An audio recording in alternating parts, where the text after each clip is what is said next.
আসসালামু আলাইকুম রহমতুল্লাহ।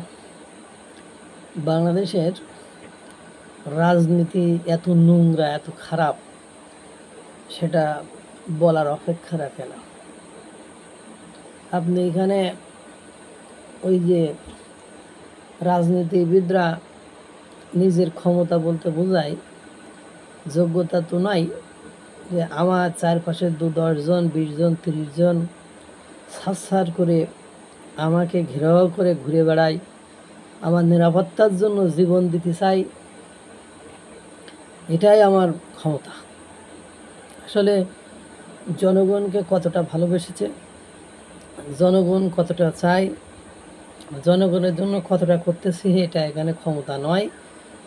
আর রাজনীতিবিদদের চারপাশে ঘুরে বেড়ানো ব্যক্তিগুলো নাক লজ্জা বলে কিছু আছে কি না দুনিয়াতে, এটাও আমার ভাবতে অবাক লাগে।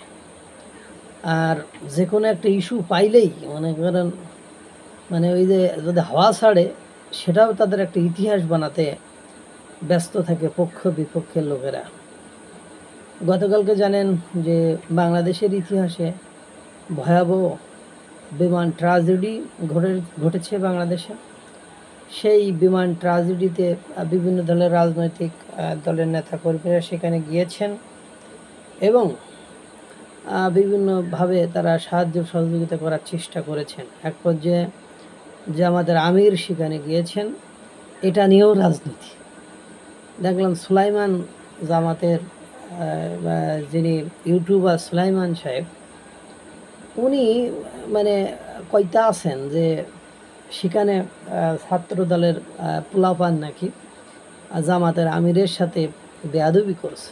অবশ্যই একটা মেয়ের অন্য একটা চ্যানেলে সাক্ষাৎকার দেখলাম যে এখানে আহতরা যারা হয়েছে তাদেরকে দ্রুত যাতে বিমানে দ্রুত যাতে হাসপাতালে নিয়ে যাওয়া যায় সেজন্য অ্যাম্বুলেন্স সেই নিয়ে সকলে যখন ব্যস্ত, উনার নেতা এসে উনাকে চারিদিকে ঘিরে উনি একদম রাস্তা জ্যাম পাক, উনার কারণে রাস্তা উনার নেতা কর্মীরা একদম জ্যাম লাগাই ফেলছে। এ জায়গায় সব রাজনীতি কী হয়ে পড়েছেন, এই ধরনের একটা কথা উনি বলেছেন। এবং সুলাইমান দেখলাম এই কথা বলেছেন, যদিও জামাতের আমির ডক্টর শফিকুর রহমান সাহেব বলেছেন যে না, আমার সাথে কেউ অশোভন আচরণ করিনি, সেখানে কোনো খারাপ। আমার প্রশ্ন হলো, ভাই জামাতের আমির গেলে তার সাথে আরও এতগুলো সাগরেদ কেন যেতে হবে, আর এতই বা ঠেলাঠেলি কেন করতে হবে? পাশাপাশি আর একটা জিনিস দেখলাম যে আপনার এনি সাহেব আর রেজবি সাহেব,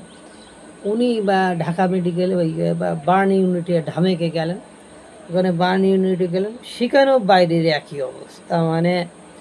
নেতা কর্মী যে এত কোথা থেকে আসে, কোন পরিবেশ পরিস্থিতিতে কখন নেতাকে স্লোগান দিতে হয়, কখন নেতার পেছনে ছুটতে হয়। এই দেশে আপনি দুর্নীতিমুক্ত করবেন, এই দেশ আপনি এই যারা পেছনে ছুটে ছুটে বেড়াচ্ছে, এরা খাইব কী করে? সেই জামাতের লোক হোক, সেই বিএনপির লোক, এরাই তো এক সময় মনে করেন দুর্নীতি সেই আবাল তাবাল এগুলোই করবে। এই যে পেছনে ঘোরার সংস্কৃতি বা রাইট নেই, দিন নেই, সময় নেই, অসময় নেই, সার করার যে সংস্কৃতি, এই সংস্কৃতি থেকেই যদি বের না হতে পারেন তাহলে আর কি, কালকে সারা বাংলাদেশও পুরো বিশ্ব হতবিম্ব। যে বিমান দুর্ঘটনা ঘটেছে, যেখানে নিরীহ নিষ্পাপ নিষ্কলঙ্ক বাচ্চাগুলোর জীবন গিয়েছে, সেখানে যেও রাজনীতি, আর বাংলাদেশ ভাবতেও অবাক লাগে। আল্লাহ তাআলা সকলকে ভালো রাখুক, সুস্থ রাখুক। আসসালামু আলাইকুম রহমতুল্লাহ।